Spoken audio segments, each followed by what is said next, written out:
Hey, good morning. I wanted to do a video. I just had my inspection and I didn't pass the inspection for the insulation.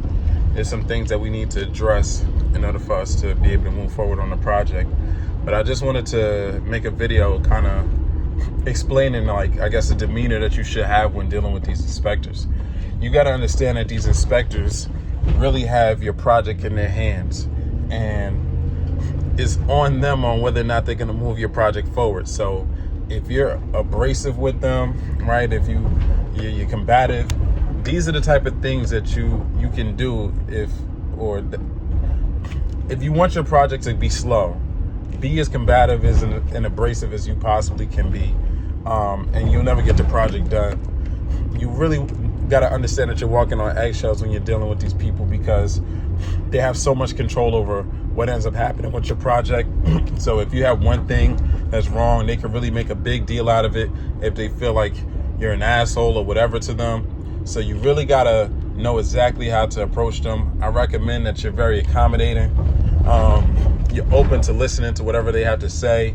Don't be the guy who's like, but, and then hitting them with all these other rebuttals of, oh, but this and that. Like, if you're going to say whatever, I guess, your suggestion is for what needs to be done, mention it after they've already made whatever statement they needed to make. Don't cut them off in the process of them explaining what you can do in order for you to improve the quality of the home. Be open to learning. I learn a lot from inspectors when I'm inside of these houses. Every time we don't pass one of these inspections, it's not favorable, but I learn so much in the process, because that's when they do more of the explanations. When everything is right, they just go through the house and it's really just silence, right? So if you did something right, yeah, you can try to do it on that project and you might be good. But when you don't do it right, then they explain what's wrong, and then that helps you on the next project, because sometimes they might not even address issues that they might even see. So I highly recommend that if you are dealing with these inspectors, that you keep a very light energy about you. You stay inviting.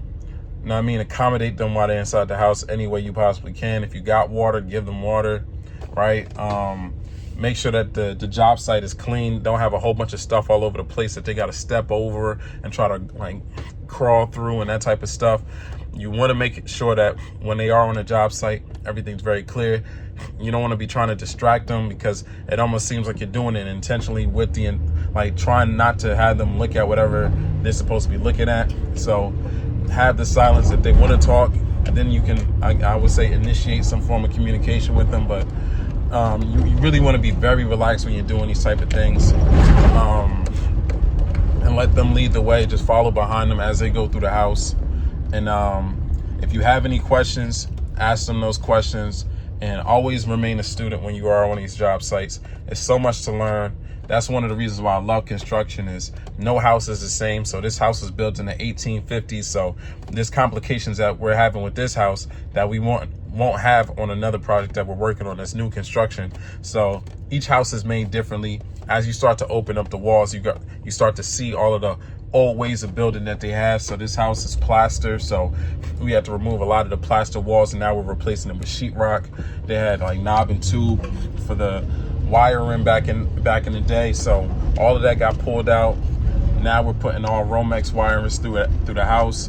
We're updating all the plumbing. So it's a pretty cool process to get in this house, this old house that's almost 200 years old, and updating it to today's standards, so that whoever lives inside this house feels comfortable and they have a lot of the amenities of a modern home without actually having a modern home.